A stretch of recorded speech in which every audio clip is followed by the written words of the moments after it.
Hello दोस्तों, मैं सौरभ हार्दिक स्वागत करता हूं आप सभी का आपके अपने परिवार द सॉल्यूशन इंस्टीट्यूट पर। तो आज हम लोग बात करने वाले हैं भाई, यहाँ से जो परसेंटेज हम लोग पढ़ रहे थे, परसेंटेज चैप्टर की आज हमारे पास क्लास नंबर 3 होने वाली है। पीछे हम लोगों ने 2 क्लासेस जो है इसकी पढ़ रखी हैं। जिन भाई लोगों ने वो क्लास नहीं देखी है वो सभी लोग चैनल की प्लेलिस्ट पे चले जाना, वहां पे आपको ये सारी क्लासेस मिल जाएंगी। ये जो हमारा चल रहा है बैच, ये हमारा एसएससी सीजीएल और रेलवे को टारगेट करता है। किसे टारगेट करता है ये जो है एसएससी सीजीएल और रेलवे को है। जो हमारी रेलवे के आने वाली वैकेंसी होती है उन्हें हम लोग टारगेट में लेके चल रहे हैं। ठीक है, अभी हमारा 1-2 दिन के बाद आपको 2 क्लासेस मिलना स्टार्ट हो जाएंगी। ठीक है, और इन सभी क्लास का अगर आपको पीडीएफ चाहिए होता है, इन सभी क्लास का अगर आपको पीडीएफ चाहिए तो आप टेलीग्राम पे ज्वाइन हो सकते हैं, जहां पे आपको इन सभी क्लास का पीडीएफ मिल जाएगा और आप अपने नोट्स जो है वो बना सकते हैं। ठीक है भाई, तो बोलो अब हम लोग आगे चलते हैं आज के अपने क्वेश्चन की तरफ। ठीक है, चलिए, और जिन्होंने अभी तक चैनल को सब्सक्राइब नहीं कर रखा वो सभी लोग चैनल को सब्सक्राइब कर लेना। हम लोग आपके लिए इसी तरह से वीडियो लाते रहेंगे, अभी बहुत जल्द प्रैक्टिस के लिए लाने वाले हैं। तो चलिए अब हम लोग बात करते हैं आज के अपने पहले क्वेश्चन के बारे में। ठीक है भाई, चलिए, तो आज का पहला क्वेश्चन आपके सामने है और आप इसे पढ़ेंगे और आंसर देंगे। सबसे पहली बात होती है भाई कि क्वेश्चन को ध्यान से पढ़ना। आप एग्जाम में हो या प्रैक्टिस कर रहे हो या मॉक टेस्ट दे रहे हो, सबसे पहली जरूरी बात है कि आप क्वेश्चन को ध्यान से पढ़ें। तो क्वेश्चन को आप इसको ध्यान से पढ़ो। यदि 180 का x परसेंट x प्लस 350 से 25% कम है, तो x प्लस 50 का 18% x के 12% से कितना प्रतिशत अधिक है। यानी इन्होंने क्या बोला है आपसे, इन्होंने आपसे ये बोला है कि यदि 180 का x परसेंट, किसका 180 का, तो आप बोलोगे सर 180 का x परसेंट। ठीक है, 180 का x परसेंट। ठीक है, x प्लस 350 से 25% कम है, यानी क्या है x प्लस 350 से, अब देखो 25% कम है। कौन कम है? 180 का x परसेंट x प्लस 50 से 25% ये कम है। कितना कम है? 25% कम है। अब देखो जरा एक चीज ध्यान दो, 100% हर एक चीज होती है अपने आप में, 25% कम है यानी 75% है। कितना है? 75% है। यानी ये जो भी आएगा अगर हम इसका 75% निकाल लें तो ये दोनों बराबर हो जाए, है ना। ये 25% कम है ना, यानी कितना है ये इसका 75% है। तो ये जो भी है अगर हम इसका 75% निकाल देंगे तो दोनों आपस में क्या हो जाएंगे? दोनों आपस में बराबर हो जाएंगे। इतनी बात समझ में आ गई क्या? दोनों आपस में क्या हो जाएंगे? दोनों भाई आपस में बराबर हो जाएंगे। अब चलो जरा इसको देखो, है ना, क्या ये डिवाइड होगा? बोलो जल्दी से इसको देखो और बताओ क्या ये डिवाइड हो सकता है? बोलो। हम इसमें अब आगे क्या करेंगे आपको ये सभी को बताना है कि भाई हम इसमें अब क्या कर सकते हैं। ठीक है, बोलो। चलो भाई देखो, तो आपको सीधे सीधे दिख रहा है कि आप परसेंटेज से परसेंटेज को काट दो। इधर हमारे पास आ जाएगा 180x बराबर 75 का अंदर गुणा हो जाएगा तो हमारे पास आएगा 75x प्लस, इसमें हम क्या करेंगे कि 350 और इसको अलग लिख देते हैं इंटू 75। ठीक है भाई, बोलो अब आपके पास क्या हो सकता है? अब यहाँ पे देखो 180 में ये 75 इधर आएगा तो आपके पास बचेगा 5x बराबर, ठीक है, आपके पास आ जाएगा 350 इंटू में 75। आएगा कि नहीं आएगा? इतनी बात आपको पता हो गई कि भाई 75 इधर आएगा तो ये हमारे पास कितना है सर? यहाँ पे हमारे पास 85 है, इसमें से जाएगा तो ये 105 बचेगा। ठीक है, 75 नहीं, यहाँ पे बचेगा 105। ठीक है, कितना बचेगा? ये बचेगा 105। ठीक है, चलो अब इसको डिवाइड करो भाई।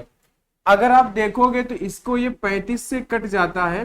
ठीक है, 35 दूना 70 और 35 दिया हो जाएगा 105 और 35 से ये कट जाएगा 10 बार। ठीक है, बताओ भाई इतनी बात समझ गए क्या? उसके बाद अगर हम काटो इसको तो 3 दूनी 6 बचेगा 1, तो ये कट जाएगा कि 15 से 45। यानी कि आपके पास x बराबर कितना मिल गया, आपके पास x बराबर मिल गया 150। आपके पास x बराबर क्या मिल गया, आपके पास मिल गया x बराबर 150। बात समझ गए, ठीक है। अब हमें यहां से x बराबर मिल चुका है।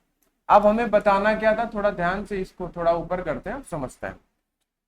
अब आपको बताना क्या था, आपको बताना था कि x प्लस 50 का, x प्लस 50 का 18%, x प्लस 50 का 18% x के 12% से कितना प्रतिशत अधिक है। यानी कि x प्लस 50 का 18% x के 12% से कितना अधिक है, आपको ये बताना है। ठीक है, चलो अब देखते हैं। x की जगह अगर हम 150 रखेंगे तो ये कितना हो जाएगा, ये 200 हो जाएगा। तो आप बोलोगे 200 का 18%, ठीक है। यहां पे x की जगह रखोगे 150, तो 150 का 12%। बात समझ गए। अब देखो जरा, ये कट जाएगा, आप ऐसे भी काट सकते थे, परसेंट से परसेंट भी आप काट सकते थे, कोई दिक्कत वाली बात नहीं थी। अब अगर आप 50 से काटोगे तो 50 से ये 4 बार कट जाएगा, 50 से ये 3 बार कट जाएगा। बात समझ में आई। अगर आप 3 से काटते हो तो 3 एकम 3 और ये कट जाएगा 6 बार। ठीक है, 6 त्रिक 18। अब अगर आगे और काटते हो तो इसको काट सकते हो आप 3 से, तो 3 से ये 2 बार, ठीक है, और 3 से ये 4 बार, यानी आपको क्या मिल गया यहाँ पे, ठीक है। और ये 4 से 4 कट जाएगा क्या, बताओ भाई, सही है। तो यहाँ पे हमारे पास तो बच रहा है 2 अनुपात में, इधर हमारे पास कितना बचा, 1। बोलो यही है क्या, हमारे पास 2 अनुपात 1 आया है। तो इससे ये कितना अधिक है हमें ये बताना था, कुछ गड़बड़ हुआ है क्या। 150, ठीक है, 150 में हमने जोड़ा 200 का 18%, फिर उसके बाद हमने 150 का 12% निकाला, ठीक है। हमने 200 को काटा 50 से, 50 से कट गया 50 दूनी 100, यानी 4 बार, 50 दूनी 100 और 3, ठीक है, कोई बात नहीं। फिर हमने क्या किया, 3 से हमने इसको उड़ाया 6 बार, ठीक है। फिर हम इसको, अगर हम 3 से काटते हैं, 3 दूनी 6 और 4 तिया 12, ठीक है। और ये 4 से 4 2 अनुपात 1, ठीक है। बोलो इतना ही आएगा। आगे देखते हैं, हमसे बोला है कि x के 12% से कितना प्रतिशत अधिक है, हमें ये बताना है। तो बताओ आप कैसे बताओगे, इससे हमारा 1 अधिक है, कहीं कुछ मिस्टेक है क्या, एक बार इसको देखते हैं भाई, कहीं पे कोई दिक्कत है।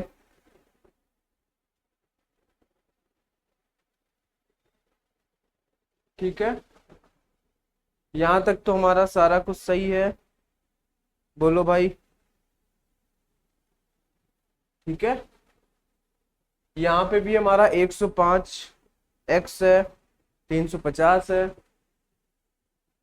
अच्छा, यहाँ पे हम लोगों ने गड़बड़ कर दी है भाई, सॉरी, यहाँ पे हम लोगों से गड़बड़ हो गई, 1 सेकंड देखना जरा। यहाँ पे हम लोगों से गड़बड़ हो गई, हम लोग यहाँ पे 15 से 45 होता है, 3 का 2 बार भाग जाएगा, कितने बार, 3 दूनी 6, ठीक है, इसको सही करना है। कितने बार भाग जाएगा, 2 बार जाएगा, कि 3 दूनी 6 बचेगा 1, तब 5 दिया 15, है ना, यहाँ पे दिक्कत हुई थी।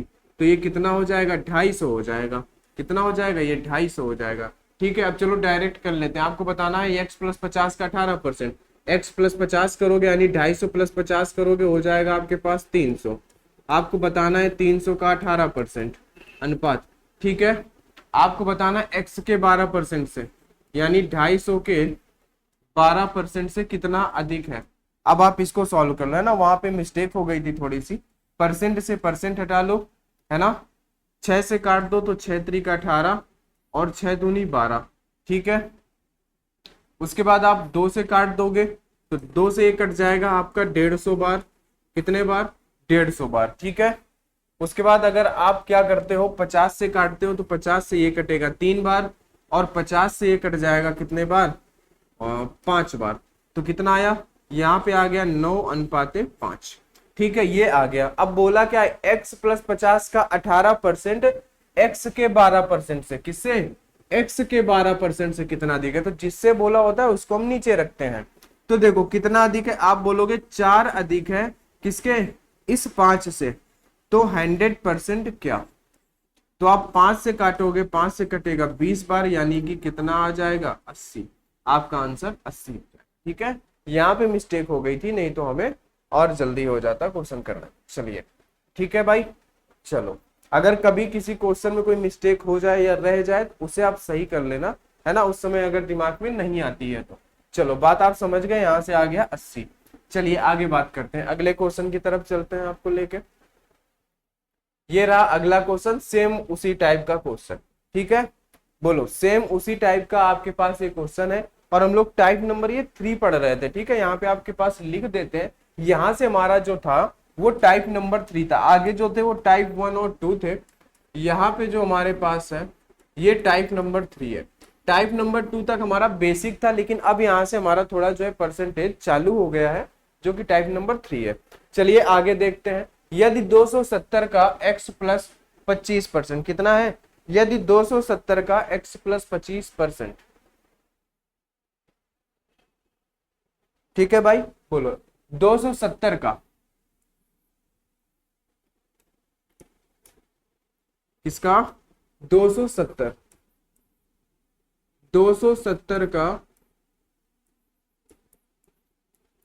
x प्लस 25%, 240 के x परसेंट से x से 20% अधिक है। क्या है कि ये जो है 240 के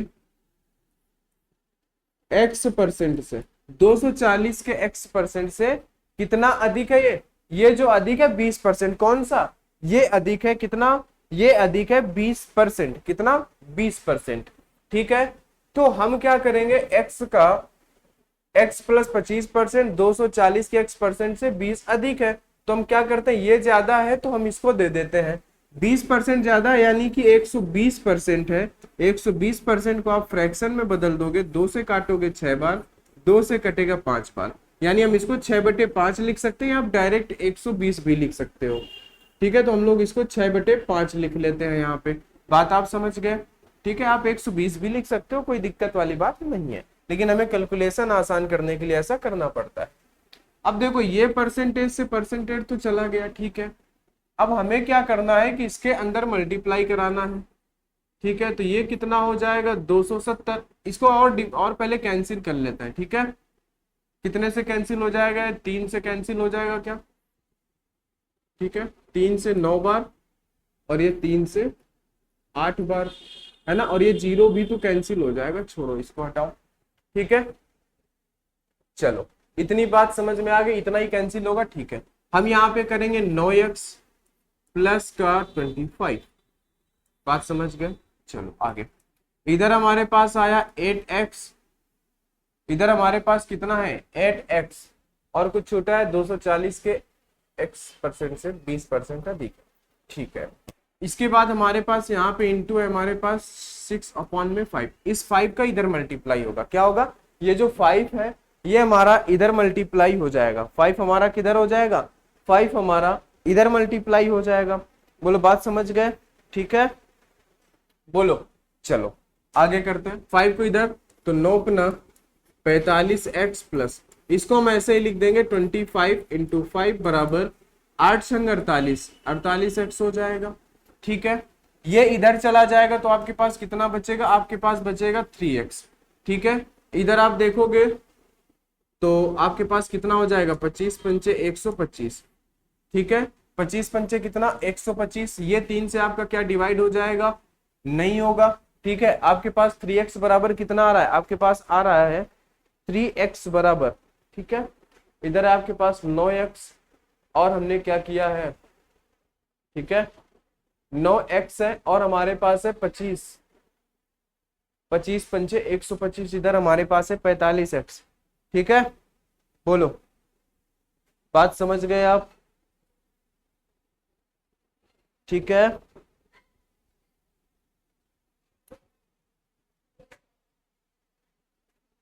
चलो भाई आगे इसको देखते हैं।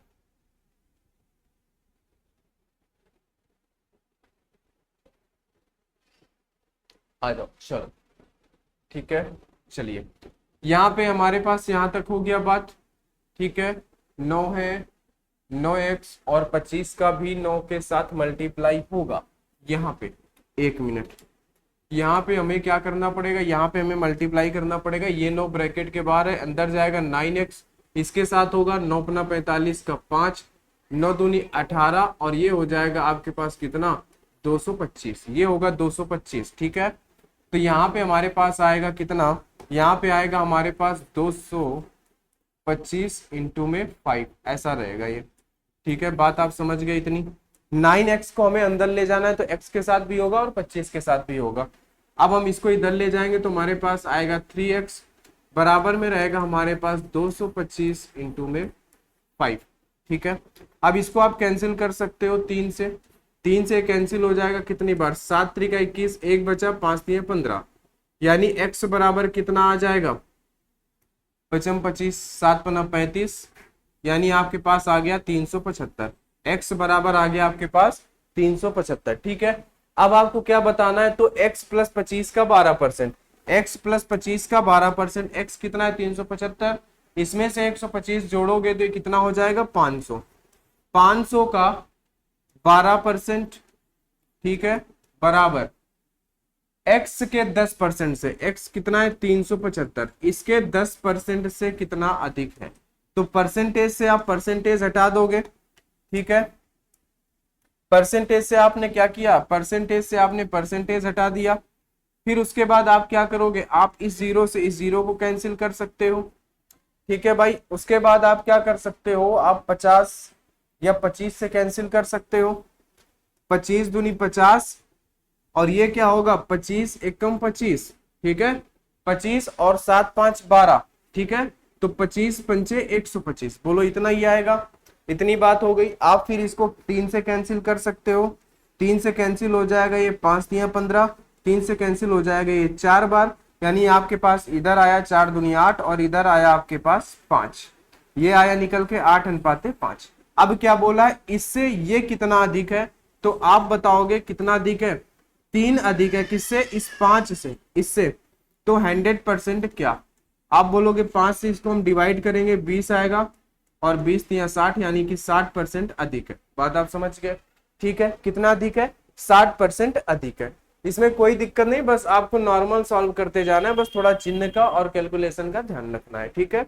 चलिए आप बात समझ गए, 8:5 आया, ये कितना अधिक है, 3 अधिक है, किससे, इससे, x के 10% से, x का 10% 5 निकल के आया, आपने इससे कर दिया, ठीक है। चलिए आगे बात करते हैं। अगला, एक भिन्न के अंश में 25% की वृद्धि की जाती है, क्या किया जाता है, एक भिन्न के अंश में 25% की वृद्धि की जाती है, ठीक है। क्वेश्चन को ध्यान से पढ़ो, यहां से हमारे पास टाइप नंबर 4 है, ये क्या है, टाइप नंबर 4 है। अब क्वेश्चन को ध्यान से पढ़ो, क्या बोला है क्वेश्चन में, जब एक भिन्न के अंश में क्या किया जाता है भाई, जब एक भिन्न के अंश में 25% की वृद्धि की जाती है और हर में 31 से 1/4 की वृद्धि की जाती है, तो यह 5/14 हो जाता है, अंश ज्ञात कीजिए। अब देखो इन्होंने बोला क्या है, एक भिन्न के अंश में, यानी भिन्न कोई होगी आपके पास x और एक होगी y, ठीक है, इसके अंश में बदलाव कुछ किया जाता है, 25% की वृद्धि की जाती है, ठीक है। 25% का मतलब क्या होता है, 1/4, यानी उसको 4 से 5 कर दिया जाता है, यानी उसको कितना कर दिया जाता है, उसको कर दिया जाता है 5/4, अंश को कितना कर दिया जाता है, जो x होगा इसको कर दिया जाता है 5/4, ठीक है। बात आप समझ गए। उसके बाद जो हर है उसमें 31 से 1/4% की वृद्धि की जाती है, कितने की, 31 से 1/4। अब इसको हमें क्या करना पड़ेगा, इसको सॉल्व करना पड़ेगा, 31 से 1/4 को, इसको आप सॉल्व करोगे तो कितना होगा, 4 3 12 और 4 एकम 4, 124 और 1 125/4 और परसेंटेज का 100, ठीक है। तो ये कितना हो जाएगा, 25 पंचे 125 और 25 चौके 100, यानी आपके पास इसका फ्रैक्शन वैल्यू आएगा 5/16। यानी क्या हो रहा है, जो हर है उसको क्या कर दिया जा रहा है, उसको 5/16 कर दिया जा रहा है, तो ये क्या हो जाता है, तो यह 5/14 हो जाती है। फिर क्या हो जाती है, 5/14। तो अंश ज्ञात कीजिए। बात समझ में आई। हमने क्या किया, इसमें 25% की वृद्धि की एक्स में। एक्स का 25%, 25% आपको पता है 1/4 होता है। वृद्धि करना है तो 4 में से 1 की वृद्धि, तो कितना बन जाएगा, वो बन जाएगा 5/4। इसका हमने फ्रैक्शन वैल्यू डायरेक्ट निकाल लिया, इसमें अब हमें कुछ करना नहीं है। ठीक है, तो ये 5/16 है। अंश 5/4, ये 5/16 बराबर इतना हो जाता है। बस अब हमें इसे सॉल्व करना है नॉर्मल। तो आप देख रहे हो x इंटू 5 हमारा वहीं बना रहेगा, y इंटू 4 हमारा नीचे आ जाएगा। फिर ये हमारे पास क्या है, ये 5 हमारा यहां रहेगा, 16 हमारा क्या हो जाएगा, ऊपर हो जाएगा। बोलो बात समझ में आई इतनी, कि ये जो है इसको आप, ये आपको 1 2 3 4 क्लास में सिखाया गया होगा आपको ये, इसको करना। ठीक है, बात आप समझ गए। ठीक है भाई, बताओ।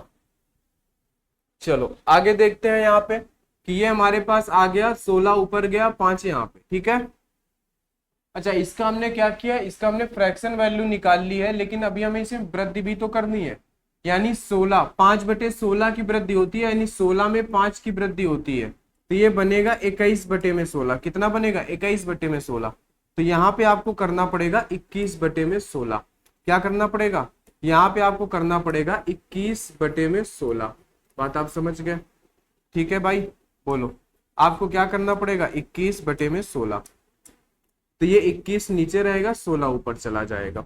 अब इसको आपको क्या करना है, इसको आपको कैलकुलेट करना है 5/14 इधर। ठीक है ना। हमने 25% का फ्रैक्शन निकाला, 4 में 1 की वृद्धि की, इसका भी फ्रैक्शन निकालने के बाद 16 में 5 की वृद्धि होगी।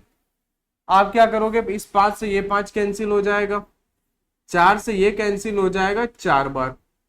ठीक है, 7 से कैंसिल होगा 2 बार, 7 से कैंसिल होगा 3 बार।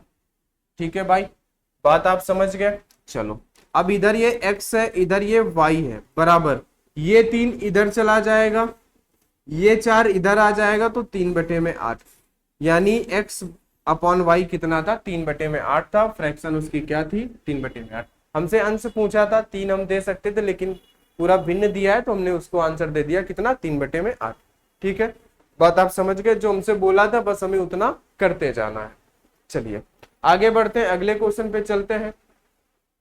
और ये क्वेश्चन आपको कराया जा चुका है पहले भी, ये क्वेश्चन आपको पहले भी कराया जा चुका है रेशियो में। एक विश्वविद्यालय के पुस्तकालय में गणित, भौतिक और रसायन विज्ञान की पुस्तकों की संख्या 8, 5 और 9 है। ठीक है, इन पुस्तकों में क्रमशः 10%, 5% और 5% की वृद्धि करने का प्रस्ताव है। वृद्धि के बाद पुस्तकों की संख्या का अनुपात क्या होगा। ये आपको पहले भी बताया गया कि हमें यहाँ पे क्या है कि भाई देखो, भौतिक है, गणित है, भौतिक है, रसायन है, एक है 8, कौन है ये, गणित जो है उसकी संख्या है 8, और गणित वाले में 10% की वृद्धि की जा रही है, यानी 100% ये अपने आप पे है, 10 की वृद्धि की जाए यानी 110%। ठीक है, दूसरी जो भौतिक की पुस्तक है वो है 5, इसमें वृद्धि की जा रही है 5% की, यानी कितना, 105%। ठीक है, अगला अगर देखें तो बुक है 9, रसायन विज्ञान की, इसमें भी 5% की वृद्धि, यानी हो गया 105%। बस हमें इसको सॉल्व कर लेना है। ठीक है, बताओ आप क्या करोगे, परसेंटेज से इन सभी परसेंटेज को हटा दोगे। ठीक है भाई, फिर इसको आप 5 से कैंसिल कर दोगे, 5 दूनी 10, बचेगा 1, फिर से 5 दूनी 10, ये कितना हो जाएगा, 5 दूनी 10, 5 एकम 5, 5 दूनी 10, 5 एकम 5। अब बताओ इसके बाद और कुछ कैंसिल होगा, इसके बाद और कुछ नहीं कैंसिल होगा, है ना।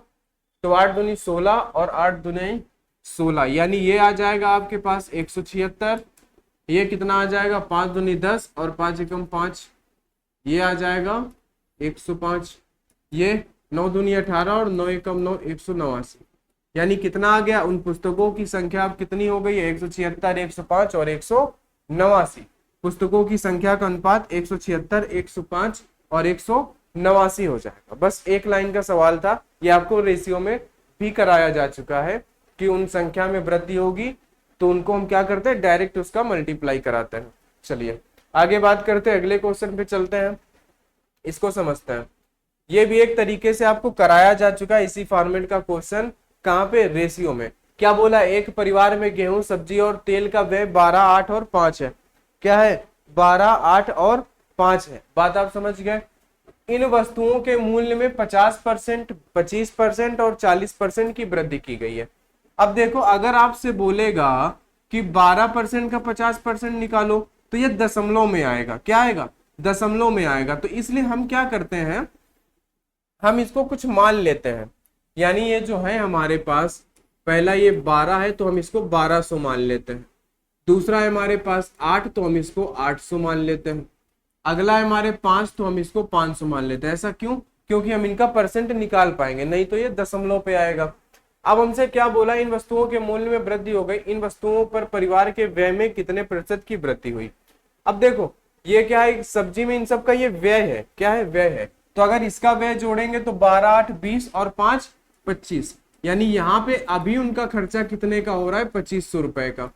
अभी उनका खर्चा कितने का हो रहा है, 2500 का हो रहा है। अब देखो 1200 में 50% की वृद्धि की गई है, यानी जस्ट इसका आधा बढ़ा दिया गया है, यानी 600 बढ़ा दिया गया है। तो 12 और 6 कितना हो जाएगा, ये हो जाएगा 1800। अब इसमें कितना बढ़ाया गया, इसमें बढ़ाया गया 25%। ठीक है, तो 25% इसका क्या होगा, 25 चौके 100। इसका अगर आप 25% निकालोगे 800 का, तो आप करोगे 25/100, ये 2 जीरो कैंसिल हो जाएंगे और 25 अट्ठे हो जाएगा 200। यानी इसमें कितने की वृद्धि हुई है, इसमें 200 की। 800 में 200 की वृद्धि हो गई, 1000 हो गया। अब ये 500 है, 500 का 40% निकालना है। तो 500 का 40% कितना आएगा, ये 2 जीरो कैंसिल हो जाएंगे, 500 को 20 और 1 जीरो 40 का, यानी इसमें भी 200 की वृद्धि होगी। तो यानी ये कितना हो गया, 700 हो गया। ठीक है, पहले उनका खर्चा था, पहले उनका व्यय था 2500, और अब बढ़ने के बाद क्या है, हमें ये बताना है। तो देखो भाई 18 और 1 ये हो गया 2800। 2800 में अगर आप 7 जोड़ते हो तो ये हो जाता है 3500। यानी अब उनका व्यय कितना हो गया, अब उनका व्यय हो गया 3500 रुपए का। आप बताओ कितने की वृद्धि हुई है, आपसे क्या बोला है, कितने प्रतिशत की वृद्धि हुई। तो आप बोलोगे कितने की वृद्धि हुई है भाई, 1000 रुपए की वृद्धि हुई है। किसकी, 1000 रुपए की। तो आप बोलोगे 1000 रुपए की वृद्धि हुई है, किस पर हुई है, इस वाले पर। ये तो बढ़ने के बाद का है, इस पे वृद्धि हुई है। जिस पे वृद्धि होती है उसको हम नीचे रखते हैं, इंटू 100%।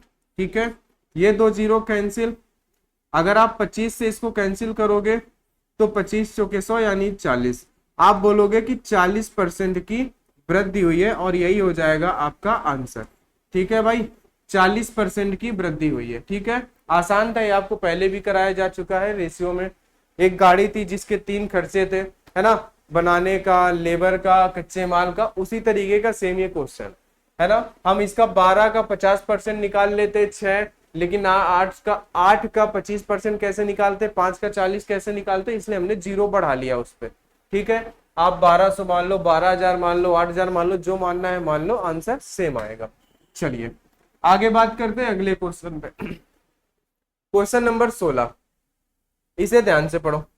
क्वेश्चन नंबर 16 आपको ध्यान से पढ़ना है। इसमें हम क्या कर सकते हैं, चलो, बी, सी, डी और ई के वेतन क्रमशः 2, 3, 4, 5 है।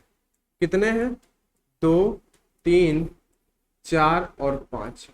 ये बी है, ये सी है, ये डी है, ये ई है। ए हमें नहीं दिया इन्होंने। उनके वेतन में क्रमशः 20%, 30%, 40 और 50 की वृद्धि की गई यदि डी का बढ़ा हुआ वेतन 560 रुपए है। कितना है, डी का बढ़ा हुआ वेतन कितना है, 560 रुपए है।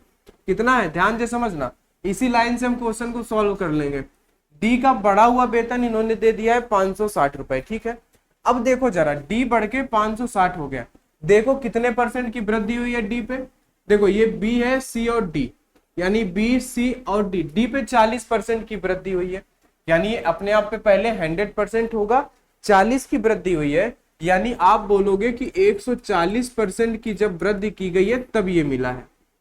यानी जो पहले रहा होगा उसका ये 140% है कि नहीं। जो पहले था उसका हमने 140% निकाला है, तभी तो हमको ये मिला है। तो आप बोल दोगे कि 140% के बराबर क्या है, आप बोलोगे कि 140% के बराबर है 560। बताओ 560 रुपए किसके बराबर है, 140 के। क्योंकि हमने डी का ही तो 140% निकाला है, तो हमारे पास कितना आया है, हमारे पास आया है भाई 560। बताओ, बोलो भाई, अगर ये 560, अब देखो सेम जो हमने परसेंटेज का पहला क्वेश्चन किया था, सेम वही सिचुएशन बन गई है। 140 अगर 560 के बराबर है, तो भाई 560 अगर 140 के बराबर है, तो इसका 100% क्या, ठीक है। इसका आप क्या करोगे, इसका आप 100% निकाल दोगे तो आपके पास क्या आ जाएगा, आप जब 100% निकालोगे तो इसका पुराना वेतन आ जाएगा। क्या आ जाएगा इसका, इसका आ जाएगा पुराना वेतन। बताओ भाई, चलो इसको सॉल्व कर लो। 14 से कट जाएगा 4 बार, यानी आपके पास कितना आ गया, 400। अब ये जो 400 रुपए आया, ये क्या आया, अब ये पुराना वेतन आ गया। क्या आ गया, पुराना वेतन। ध्यान से समझना, हमें डी दिया था, ये सब पहले के वेतन है, और डी का बढ़ा हुआ वेतन 560 था, डी में वृद्धि हुई थी 40% की, यानी ये जो 560 है ये 140 की वैल्यू है। तो हमने इससे निकाल लिया कि भाई हमारे पास उसका डी का जो पुराना वेतन था वो 400 था। ठीक है, अब हम क्या करेंगे, इस 400 को हम इससे डिवाइड कर देंगे तो हमें क्या मिल जाएगा, हमें 1 की वैल्यू मिलेगी। फिर हम इन सब पे अलग अलग गुणा कराएंगे, फिर उसको जोड़ने के बाद इन सभी के मूल वेतन का योग बताएंगे। तो उससे बेहतर है कि इन सभी को जोड़ लो। कितना हो जाएगा भाई, आपके पास 3 2 5 5 10 4 14, ये कितना इनका, इनके वेतन का योग रेशियो के हिसाब से 14 है। ठीक है, आप 400 में 4 का भाग दोगे, डी का वेतन 1 की वैल्यू मिलेगी। आप 2 में कराओगे, फिर 3 में, फिर 4 में, फिर 5 में, सभी को जोड़ोगे। उससे बेहतर है 4 में इसमें भाग दोगे, 1 की वैल्यू आएगा, और 14 से मल्टीप्लाई करा दो डायरेक्ट, तो आपको क्या मिल जाएगा, आपको डायरेक्ट उनका मूल वेतन का योग मिल जाएगा। 4 से भाग दोगे, 100 बार भाग जाएगा, 100 गुणे 14, आपके पास आ गया 1400 रुपए, और यही उनका मूल वेतन था। आंसर आ जाएगा आपका ए नंबर 1400। बोलो भाई, बात समझ में आ गई है ना। हमने इसको पकड़ लिया कि भाई सी का बढ़ा हुआ वेतन 560, यानी 140 की वैल्यू है, तो 1 बराबर 400, ये इसका पुराना वेतन हो गया। 400 में 4 का भाग देते, 1 की वैल्यू आती, अलग अलग कराते, उससे बढ़िया रेशियो को जोड़ के उसका हमने मल्टीप्लाई करा दिया, हमारे पास आंसर आ गया। ठीक है भाई, चलो आगे चलते हैं। अगला, एक परीक्षा में उत्तीर्ण होने के लिए कुल अंकों में। अब देखो, अब हमारा यहाँ से परसेंटेज चालू हो रहा है अभी। अब ये हमारे पास टाइप नंबर 5। अब हम यहां से परसेंटेज चैप्टर में इंटर कर चुके हैं टाइप नंबर 5 से। बात आप समझ गए। चलो अब ध्यान से इस क्वेश्चन को पढ़ना। ठीक है, एक परीक्षा में उत्तीर्ण होने के लिए कुल अंकों में 340 अंक, कितने, 340 अंक प्राप्त करना आवश्यक है। ठीक है, अब ये कौन सा हमारे पास टाइप है, ये टाइप है हमारे पास पास, फेल और मार्क्स वाले क्वेश्चन का। ये टाइप है हमारा 5वां, इसमें हम लोग ये वाले क्वेश्चन पढ़ेंगे। अब देखो, इसको क्वेश्चन को पढ़ो। एक परीक्षा में उत्तीर्ण होने के लिए कुल अंकों में से 340 अंक प्राप्त करना आवश्यक है, यानी उत्तीर्ण होने के लिए आपको 340 नंबर लाना आवश्यक है। एक छात्र को 244 अंक प्राप्त हुए और उसे कुल अंकों के 12% से अनुत्तीर्ण किया गया। यानी क्या किया गया, एक विद्यार्थी है जिसे 244 नंबर मिले हैं और वो 12% से अनुत्तीर्ण घोषित कर दिया गया। कितना, 12% से। ठीक है, कुल अंकों में से 340 अंक लाने, कुल अंकों के 12% से उसको क्या किया गया है, उसको फेल घोषित कर दिया गया है। देखो भाई, 12% से उसे फेल घोषित किया गया है। ठीक है, और आपसे बोला गया अगर वो 340 नंबर ले आता तो पास हो जाता, लेकिन वो 244 ला के फेल हो गया है। यानी उसके कितने नंबर कम थे, इसमें अंतर देखो भाई, इसमें 6 जोड़ दोगे 50, 50 और 90, ठीक है 96, यानी कि वो 96 नंबर से फेल हुआ है, और परसेंटेज में 12% से फेल हुआ है। यानी इस 12% किसके बराबर है, 96। अगर ये 96 नंबर और ले आता तो पास हो जाता, 12% का कोई लेना देना नहीं था। यानी इनके बीच में अंतर है 96 का, इसीलिए ये 12% से फेल हुआ है। बात आपको समझ में आई।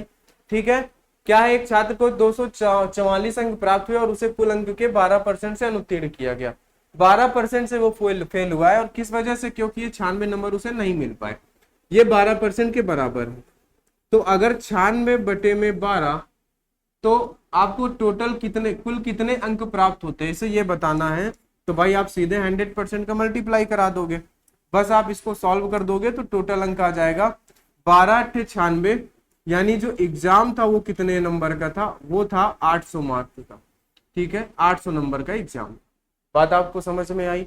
12% से फेल हुआ है तो आपके दिमाग में आना चाहिए इनकी गैपिंग की वजह से फेल हुआ है। 12% बराबर 96, तो आपके पास 100% बराबर 800, यानी कि टोटल अंक कितने थे, 800 नंबर का था। ठीक है, आसान था। चलिए आगे बात करते हैं। क्वेश्चन नंबर 9, इसको पढ़ो। राजीव ने एक परीक्षा में 20% अंक प्राप्त किए और 25 अंकों से अनुत्तीर्ण हो गया। देखो ध्यान से, राजीव ने एक परीक्षा में 20% अंक प्राप्त किया, यानी उसने 20% अंक प्राप्त किया और वो 25 नंबर से फेल हो गया, यानी वो -25 में गया। अगर उसे 25 मिले होते तो वो पास हो जाता। ठीक है, यदि वह 50% अंक प्राप्त करता है तो उसे उत्तीर्ण अंकों से 20 अंक अधिक प्राप्त होता है। यदि वह 50% नंबर प्राप्त करता है तो उसे जितने में पास होना था उससे 20 ज्यादा लाता है। कितना, उससे 20 जो है ज्यादा लाता है, तो ये पासिंग मार्क्स से एक्स्ट्रा है। पासिंग मार्क्स से ये प्लस है उसके 20। ठीक है, पासिंग मार्क होगा कुछ हमें नहीं पता, लेकिन उससे इसके 20 नंबर एक्स्ट्रा है। चलो, और हमसे पूछा परीक्षा के लिए उत्तीर्ण अंक क्या, हमसे पासिंग मार्क्स ही पूछा है कि वो पास कितने में होगा। चलो, अब एक चीज बताओ कि अगर वो 20% लाया तो 25 नंबर से फेल हो गया, 50% ला रहा है तो 20 नंबर से पास हो जा रहा है। तो हम इस क्वेश्चन में हमेशा क्या लेते हैं, इनका हम हमेशा अंतर लेते हैं। यहाँ पे कितने का अंतर है, यहाँ पे अंतर है 30% का। और ये 30% का अंतर क्यों आ रहा है, अगर इन दोनों सेम होते है ना, तो सेम होते तो इनके बीच में अंतर नहीं होता, लेकिन इनके बीच में अंतर है। तो कितने का अंतर है, 30% का। ये 30% का अंतर किस वजह से है, ये 30% का अंतर है 45 नंबर की वजह से, है ना। अब ये मत सोचना कि भाई 25 है ये 20 है तो कितने 25 नंबर से, नहीं, इसका कुछ ना कुछ क्या होगा। देखो नंबर लाइन देखो, ये -25 है, ये पासिंग मार्क्स से 25 नंबर पीछे है, ये मान लो कि पासिंग मार्क्स है और ये पासिंग मार्क्स से 20 नंबर आगे है। तो पहले तो आप पासिंग मार्क्स तक आते तो 25 नंबर आपको मिलते, फिर पासिंग मार्क्स से यहां तक आते तो 25 और 20 कितना हो जाता, 25 प्लस का 20, यानी आपको 45 नंबर लाओगे तब तो इसके बराबर आओगे। बात समझ में आई कि नहीं। आप -25 में हो, -25 से 0 में आओगे, 25 कदम वहां तक चलोगे, फिर 25 से +20 आने के लिए 20 कदम और चलोगे, यानी टोटल 45 कदम। यानी आपके बीच में परसेंटेज में 30 का अंतर है, लेकिन ये 30% किस लिए, क्योंकि आपके बीच में 45 नंबर की गैपिंग है। ठीक है, बात समझ में आई। अगर 45 30 की वैल्यू है तो 100% क्या, आपको बस इतना बताना था। आप इसको 0 से 0 काट दो, ठीक है, फिर आप क्या करो, 3 से इसको काट दो, 15, यानी आपको पता चल गया कि टोटल नंबर जो थे वो 150 मार्क्स का टोटल एग्जाम था। ये तो हमें पता चला टोटल। ठीक है, बात समझ में आई। टोटल कितने नंबर का एग्जाम था, 150 का। अब देखो वो 150 का 50% लाया है। अगर आप 150 का 50% लाए तो 20 नंबर अधिक मिलते हैं। देखो जरा, वो क्या है, उत्तीर्ण अंकों से 20 अंक अधिक लाता है ना। अगर क्या, यदि वह 50% अंक लाता है, यानी देखो टोटल 150 का है, अगर आप 150 का 50% निकालो तो 150 का 50% क्या होता है, 150 का 50% होता है आपके पास 75। क्या, 75। 150 का 50% 75 होगा। लेकिन ध्यान से इस लाइन को समझो, यदि वह 50% अंक प्राप्त करता है तो उसे उत्तीर्ण अंकों से 20 अंक अधिक प्राप्त होते हैं। यानी जितने उसे उत्तीर्ण होने के लिए चाहिए उससे 20 अंक उसको ज्यादा मिले हैं, अगर वो टोटल का 50% ले आता है तो। यानी अगर आप इसमें से 20 घटा दोगे तो आपको पासिंग मार्क्स पता चल जाएगा, जो कि 55 नंबर का है। कितने का है, 55 नंबर का। आप इससे करना चाहो इससे कर लो। आप 150 का 20% निकालो, 20% निकालोगे, 0 से 0, 15 दूनी 30। 150 का 20% 30 है, और ये क्या है कि 20% लाने के बाद 25 नंबर से फेल हुआ है। अगर इसको 25 और मिल जाते तो ये पास हो जाता। तो हमने बोला ठीक है भाई ले लो तुम 25 नंबर। तो यहाँ भी क्या आया, 55 आया, यानी आपको पता चल गया कि पासिंग मार्क्स क्या है, पासिंग मार्क्स तो 55 ही है, पासिंग नंबर क्या है 55 ही है भाई। इसको 150 का 50% यानी टोटल का 50% ले मिलता है, यानी 75 नंबर मिले हैं। और इसको बोला इन्होंने कि पासिंग मार्क्स से 20 एक्स्ट्रा मिले हैं, तो 20 घटा दो तो 55, या फिर इधर से कर लो 20% लाने के बाद भी ये 25 नंबर से फेल हुआ है, 20% 30 है, फिर भी ये 25 नंबर से फेल हुआ, अगर इसको 25 मिल जाते तो 55 आ जाते, यानी 55 इसका पासिंग मार्क्स है। बात समझ गए? ठीक है, चलो अगला 10वां नंबर, इसे पढ़ो जरा, इसे ध्यान से पढ़ो, 19 नंबर का क्वेश्चन। ठीक है भाई, 19 नंबर का क्वेश्चन आपको ध्यान से पढ़ना है, पढ़ो। चलो, एक उम्मीदवार जो 50% अंक प्राप्त करता है वह 100 अंकों से अनुत्तीर्ण हो जाता है। एक उम्मीदवार है जो 50% अंक लाने के बाद भी 100 नंबर से फेल हो जाता है। 100 नंबर से क्या हो जाता है, वो 100 नंबर से फेल हो जाता है। बात आपको समझ में? लेकिन एक अन्य उम्मीदवार जिसने 78% अंक प्राप्त किए हैं, इसने 78% अंक प्राप्त किए हैं और यह उत्तीर्ण अंक से 30% क्या करता है, अधिक अंक प्राप्त करता है। 30% अधिक प्राप्त करता है, अधिकतम अंक आपको बताने हैं। बोलो भाई, आप बता दोगे 30% अधिकतम अंक? देखो ध्यान से समझना, इस लाइन को पहले समझते हैं। जिसने 78, अन्य उम्मीदवार जिसने 78% अंक प्राप्त किए, कितने 78% अंक प्राप्त किए हैं, वह उत्तीर्ण अंकों से 30% अधिक पाता है। यानी अगर वो 78 नंबर ला रहा है, ध्यान से समझना, अगर वो 78 नंबर ला रहा है तो वो उत्तीर्ण अंक से 30% ज्यादा ला रहा है। अगर हम उत्तीर्ण अंक को 100% माने तो वो 30% ज्यादा ला रहा है। यानी ये कितने नंबर है उसके, ये उसके 130% की वैल्यू है। तो आप बोलोगे 100% क्या? ठीक है भाई, तो 0 से 0, 13 छंग 78 यानी 60 नंबर, यानी 60% आपको यहां से मिल गया। क्या मिल गया? 60%। अगर वो 60% लाया होता तो वो उत्तीर्ण हो जाता। आपको ये मैटर यहां से समझ में आया? क्या समझ में आया? आपको समझ में आया कि वो 60% से उत्तीर्ण हो जाता है। ठीक है, क्योंकि 78% था, ठीक है, 78% वो नंबर लाता है, तो पासिंग मार्क्स से 30% एक्स्ट्रा जाता है। यानी अगर हम पासिंग मार्क्स 100% मानते हैं तो 30 एक्स्ट्रा जाता है, यानी ये जो 78 है ये 130% की वैल्यू है। तो 100% क्या, इसका परसेंट हटाया, ऊपर गया, 100 से इसको हमने डिवाइड किया तो हमारे पास आ गया 60%, यानी उत्तीर्ण होने के लिए 60%। अब देखो जरा, ये 50% है तो फेल हो गया है, अगर 60% लाता तो क्या हो जाता, पास हो जाता। ठीक है, इनके बीच में गैपिंग कितने की है, इनके बीच में गैपिंग है 10% की, और ये 10% किसके बराबर है, 100 के बराबर है। यानी ये अगर 100 10 की वैल्यू है तो 100% कितना, तो आप बोलोगे 100% भाई साहब, 100% हो जाएगा आपका 1000, यानी टोटल नंबर कितने का था, 1000 का था। बात समझ में आई कि नहीं है? ये आपको हो सकता है दिक्कत कर रहा हो, लेकिन आप समझे बात को, इससे समझो। इससे तो हम भाई, अब अंतर तो हमें लेना था, अंतर हम कैसे लेंगे भाई? ये 78% नंबर लाया और आपसे इन्होंने बोल दिया कि वो पासिंग मार्क्स से 30% ज्यादा ले आया, यानी 130% ले आया।